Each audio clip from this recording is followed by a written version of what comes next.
This is 5 on your side at 10. Focused on you. Right now at 10 tonight, St. Louis police arrested a man they believe is responsible for 2 shootings at a downtown hotel parking garage. Good evening, I'm Ann Allred. That suspect could soon face charges in this week's 2 separate shootings at the Marriott St. Louis Grand Hotel parking garage. A female employee was shot and killed during one of those crimes. Our Robert Townsend spoke with Latasha Stewart's family, and he's live downtown with their reaction to the arrest. Robert. And right now, police have yet to connect all the dots, but Latasha Stewart's family is convinced someone targeted her and killed her back there in the garage after she left work. For 20 years, Latasha Stewart worked as a banquet server at the Marriott St. Louis Grand Hotel downtown and enjoyed it. But now, this is a living, breathing nightmare. That painful nightmare has devastated Stewart's family. They cannot believe the 57-year-old Cahokia Heights woman was shot and killed inside the garage where she parked her car. This is torn our family and it's hurting us. And my mother was strong and she was the rock with our family. Wednesday night, Paul Stewart rushed to the 5th floor of the hotel's parking garage, saw his mom's Nissan riddled with 6 bullet holes, and then found his mom slumped over the wheel, dead. Now it's just me and my baby brother here and my father. We could be next. Investigators believe the same man shot and wounded 2 men on the hotel garage's 3rd floor Thursday night. A police source says Friday afternoon, the suspect tried to rob a couple at the Marriott Hotel, but when a security guard spotted him, the man ran off. Police chased and arrested him. They say surveillance cameras from nearby businesses helped in the arrest. The cameras, the technology, the businesses downtown were unbelievable. 5 on Your Side first interviewed Latasha Stewart in 2020 as she sought justice for her 31-year-old son.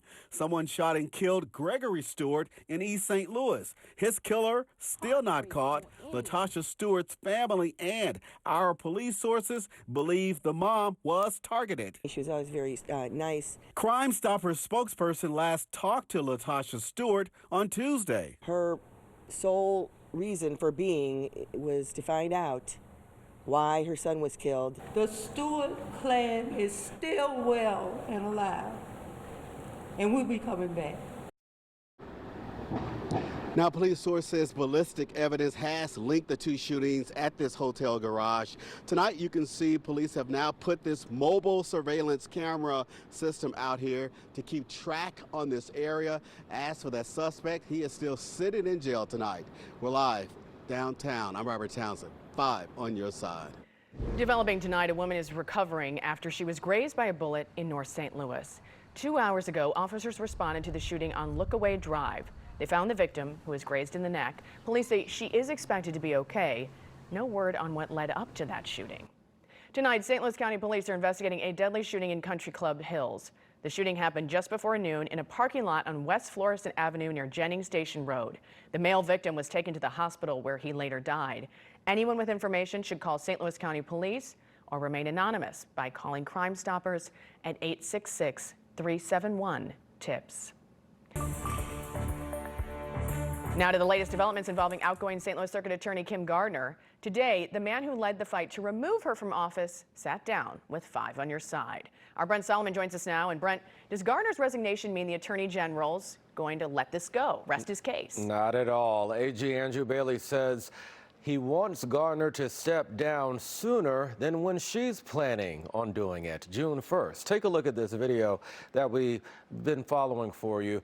Andrew Bailey is continuing to move forward with his lawsuit against Gardner, claiming she's neglecting her duties as the top prosecutor. We're told the court could decide to dismiss that case. There have been multiple resignations, creating staffing challenges in Gardner's office, although her office has told us they are actively recruiting. Recently, a judge moved to hold her and one of her attorneys in indirect contempt of court.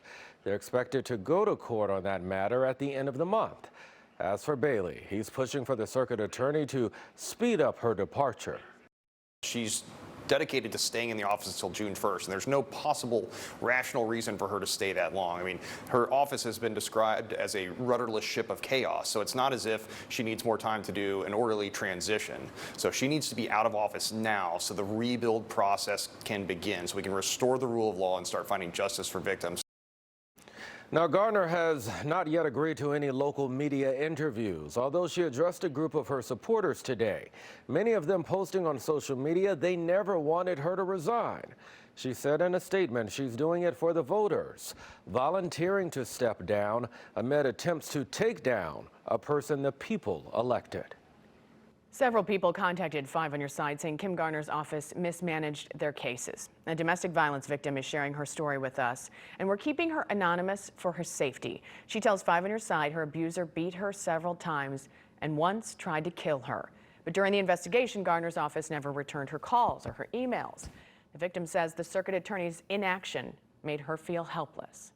I'm worried about the next woman that he manipulates and probably kills because he's a repeat offender. They need to free up some money somewhere and just inject resources in there. We have reached out to Kim Gardner's office for a response, but have not yet heard back. We'll continue to follow updates on Kim Gardner's resignation. You can read more online at ksdk.com or download the 5 on Your Side app. Tonight, a Wright City family is accusing a local contractor of spray painting their dog in the face. Michael Love and Brittany Coleman tell 5 on Your Side it happened back in November while the contractor was marking their yard for utility lines. Coleman snapped pictures after cleaning up Dressa, showing orange paint deep in the fur on her face and neck area. I thought she got into a bag of Cheetos at first, and then quickly realized she had a little bit of like a chemical burn, and then it was everywhere. My daughter's 3. She sleeps with my daughter every single night. Kids don't really understand, you know, death and dogs and things like that, but it could have been that serious. The Wright City Police Department tells us they're still investigating these claims of animal abuse and recently identified a suspect. At this time, no charges have been filed.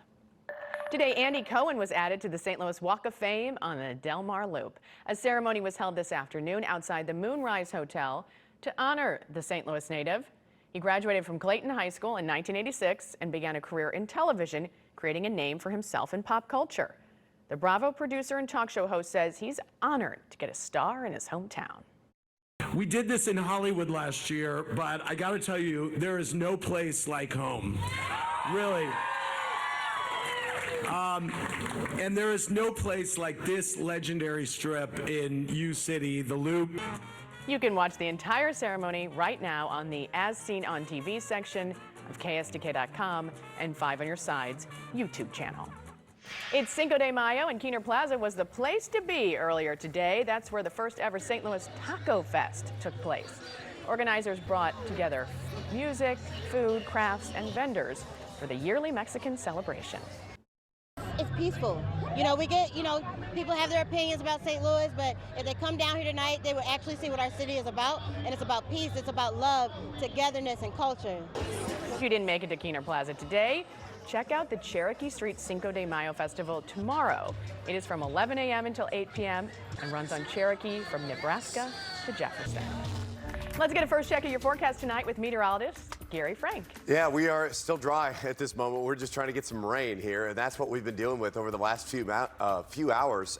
We still remain dry here at this hour, and as we continue to monitor the fact that it has not rained, we are going to look ahead to the possibility of some rain here just shortly as we talk about rain not only potentially overnight, but how much of your weekend settles in to raining it.